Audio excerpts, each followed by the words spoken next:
But let's move on to foreign policy, that little touched on area of the speech that you identified right at the beginning. I mean, world leaders, the whole world would have been watching very closely, listening very closely.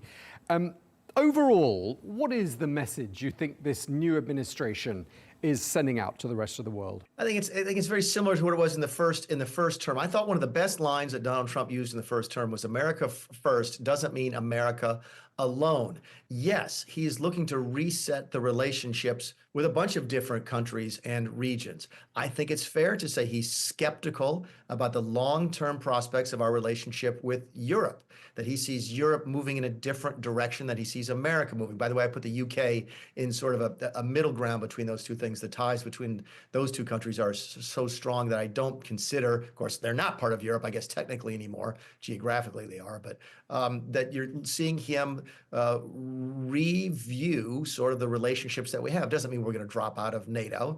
It just means that he's going to look differently at Russia, differently at China, differently at India, differently at our alliances in Asia. I think he thinks now that Australia and Japan are better and more reliable allies right now than, say, France and Germany are. So that is real. It doesn't mean you're going isolationist, and I know that gets pitched that way often overseas.